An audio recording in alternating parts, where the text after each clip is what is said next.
Fran Rirodan and his ball club. You guys are red hot right now. Yeah, we're playing really good baseball, opening up the second half, and it's good to play meaningful games. It's good to be in contention. It's good to have that competition and the juices flowing to try to win every game and to just try to get to the playoffs. And it's been a lot of fun so far the second half.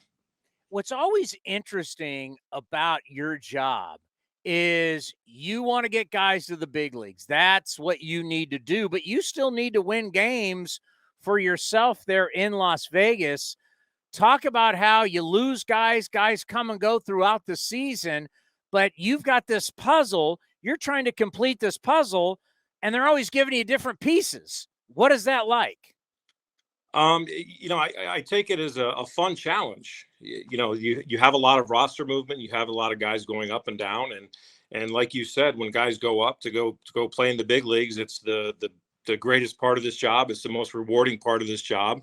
But at the same time, we still have a game that night to win and to try to compete in every single night. And I just think our guys have done a good job of eliminating distractions and who's going up and who's staying and who's moving where and who's going where.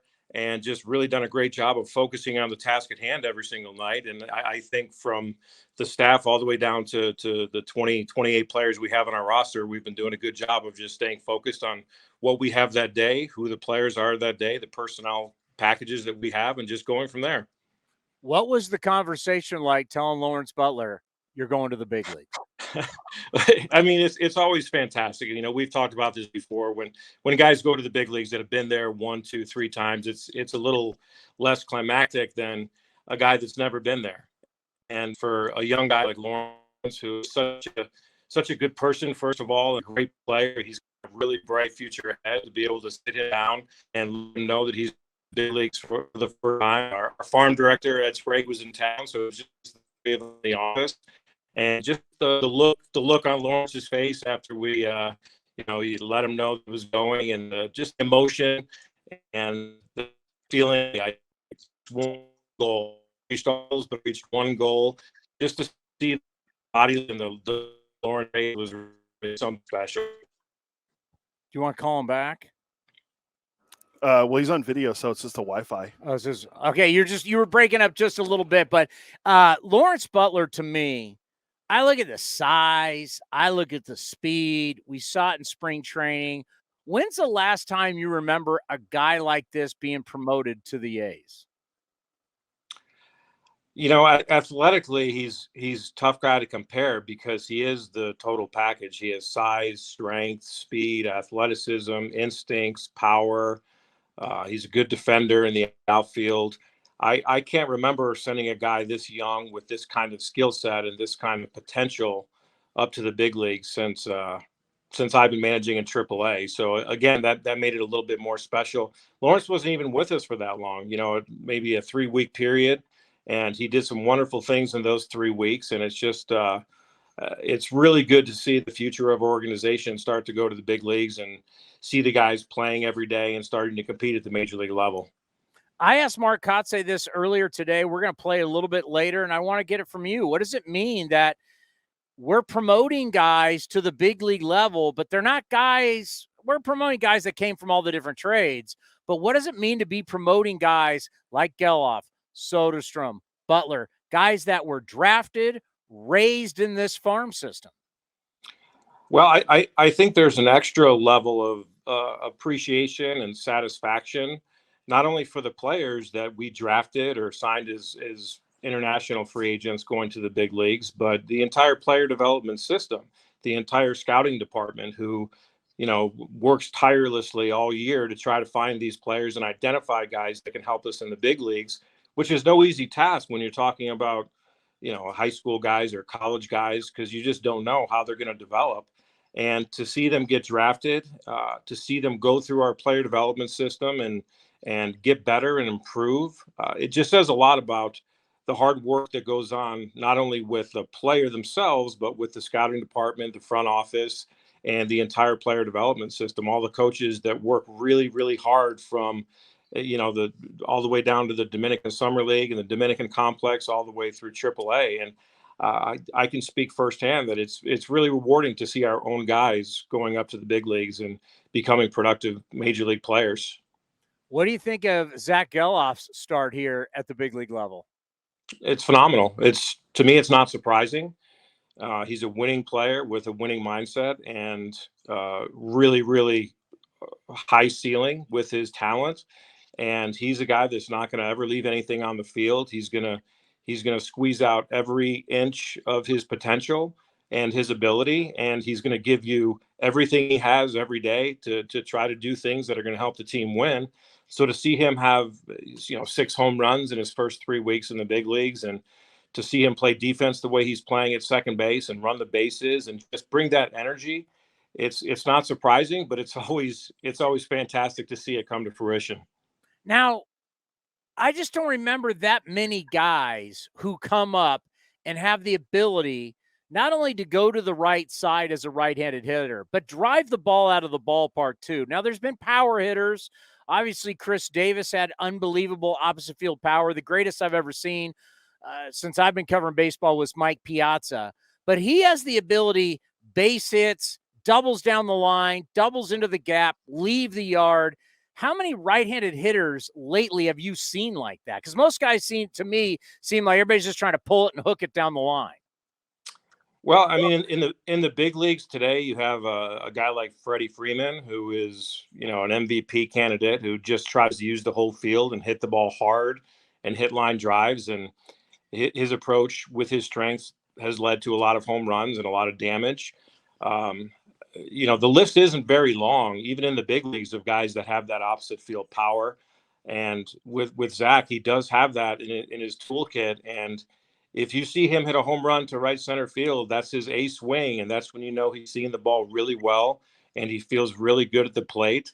And he still would have the ability to pull the baseball if it's a pitch that should be pulled.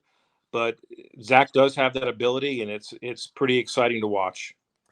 Tyler Soderstrom, you know how special he's going to be. The coaches up here know. Mark Kotze knows. But you're 21 years old. And if you do have anything that they can expose, they're going to expose it right away. But just, what do you think overall, what you've seen so far and what you think he can be at the big league level? I think Tyler's going to be a force. And I think the first thing that you have to look at when, he's experiencing his first month in the big leagues is his age. He's 21 years old. He was drafted in 20. He didn't get a full season in 2020 because of the outside and the pandemic, but he's really gotten so much better in every aspect of his game in a very short time. And yeah, is he producing the way that he wants to right now in the big leagues? No, but it's going to come. It's going to come with experience. It's going to come with at bats. It's going to come with seeing pitches. It's going to come with him making the necessary adjustments at that level that lead to success. And not only is Tyler very talented, but he's very smart too. So he will figure it out. He will make the necessary adjustments, and he will become the force that everyone believes that he will become. I know Joey Estes has come up. I probably like he's pitched once or twice for you, something like that. I know it's very limited, but he's very young, up in AAA. Obviously, he's one of the guys that came over in the trades that you're hoping is going to pan out. Can you give us much on him, what you've seen so far? Well, he pitched once in Albuquerque, and he was very impressive. He's got a fastball that has really unique attributes, and it looks like the guys don't see it very well. He's got good velocity, and his secondary stuff is good as well. What I saw in his first and only start here in AAA is a really, really intense competitor, somebody that has good stuff and throws strikes and competes in the strike zone, and somebody that has a really bright future in our organization. So, yeah, he's actually pitching for us tonight. It'll be his second start, and I'm really excited to see Joey's progress.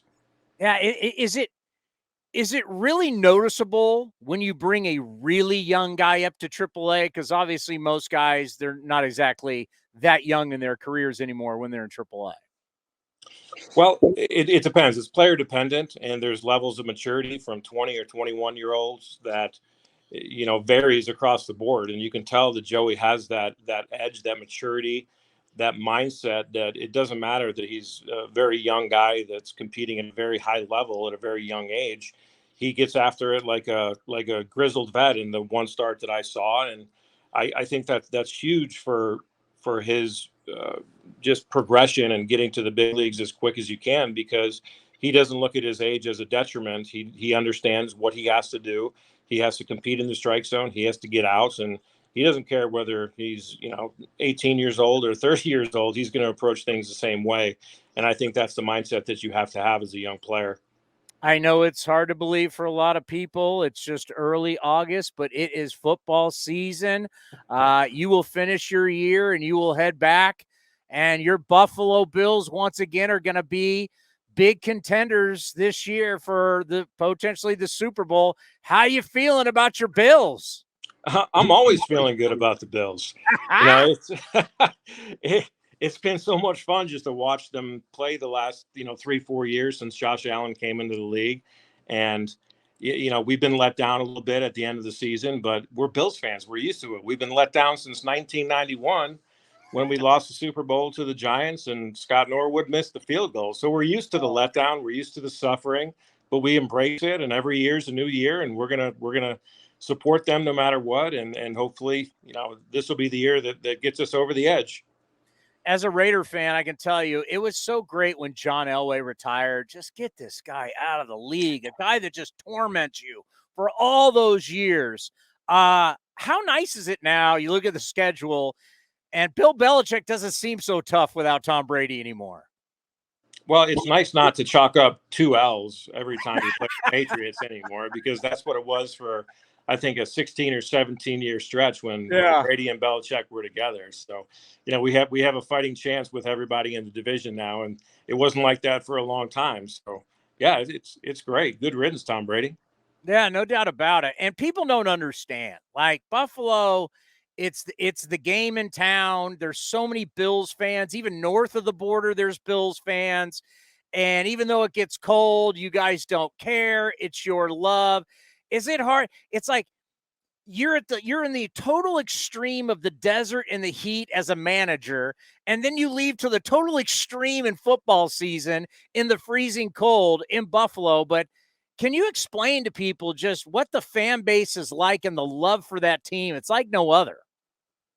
I mean, I think passionate is not strong enough of a word to describe Bills fans. They live and die with the team's success, and the city has a different vibe on Mondays after the team wins, and you go on a little run and you're in first place in the division, and people start seeing Super Bowl visions dancing in their heads, and it's just they're so woven into the fabric of the community, and people kind of relate to the team, the coaching staff, the blue collar mentality of the team, and the culture that they've created.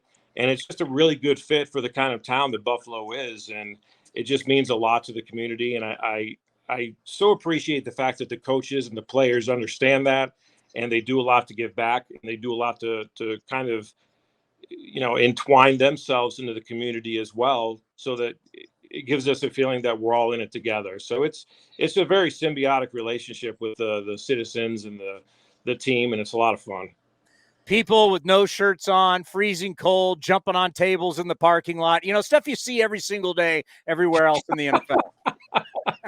Well, if you want to see things that you haven't seen, you should take a trip to Orchard Park and watch the Bills play and experience the tailgate there, because there's some wild stuff going on.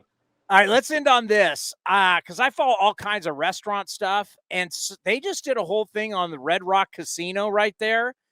I didn't realize how good the restaurant and the restaurants are in there, and the deals, because Vegas obviously on the Strip has gotten pricey. Is it true you're getting world-class food right there? I mean, they're talking about you could get a prime rib and lobster. It was like for like $35, and it's award-winning. Are you able to go over there and beat that up, the old Red Rock and the restaurant? Well, I'm over at the Red Rock all the time. There's some fantastic places over there. Yeah. With, T-bones and Osteria and Blue Ribbon Sushi. And I don't know any deals where there's $39 surf and turf, but I'm going to ask you to send me the link on that one, because I'm all in on that. I was like, man, I can't wait till we go back down there. You're going to give me that prime rib for under $40, and it looked delicious. Yeah, I'm in on that. I just need that link. They said the deals are great over there. Yeah, I mean, there's so many great restaurants in that casino resort, and we do spend time there, the staff, and head over there for dinners on off days, and it's just a great place. Well, congratulations on the second half start, and we appreciate the time, and we will be checking in on your Buffalo Bills. We'll be rooting for you guys, but we'll check in soon. You be well. Always a pleasure. Thanks, Chris.